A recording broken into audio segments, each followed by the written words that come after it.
lots of people are worrying about their timeshare investments.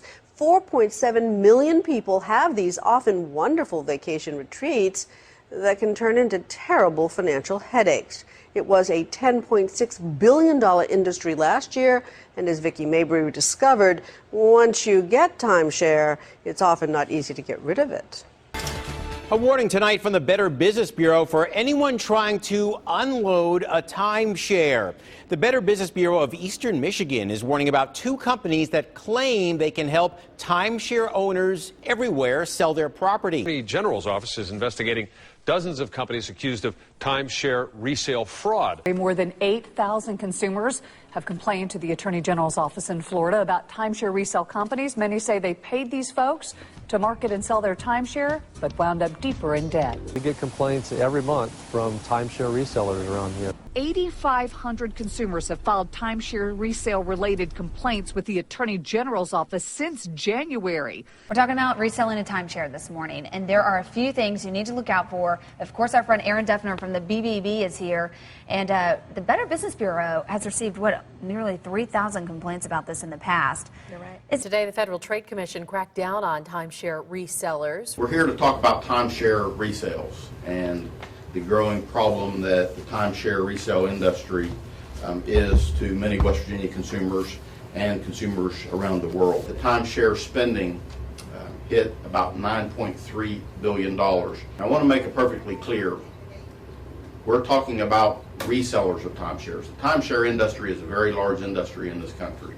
What we have found is there's a problem when consumers go to unwind from the purchase of a timeshare. The resale and scam artists, their main focus is to steal your money.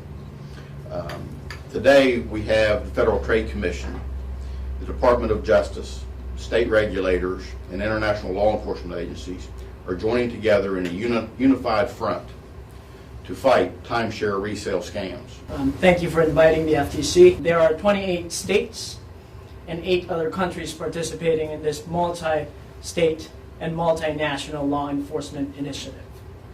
It has been coordinated by the United States Federal Trade Commission to combat deceptive travel promoters and timeshare resellers. If it sounds too good to be true, it probably is. When my father passed away a few years ago, I was going through and helping my mother settle the estate. My parents owned a timeshare, and trying to unwind from that, needless to say, was difficult at best.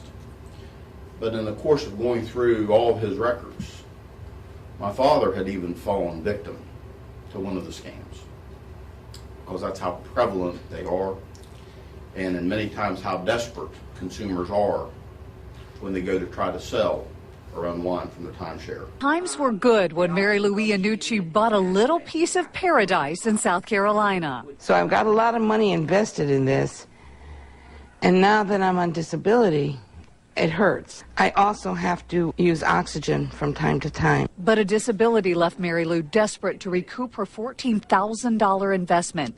She forked over hundreds of dollars to a company she says promised to sell her timeshare. I'm out around $800 or close to $800. And right now, I just really can't afford it. I bought the timeshare 30 years ago and thought she'd sell if the price was right.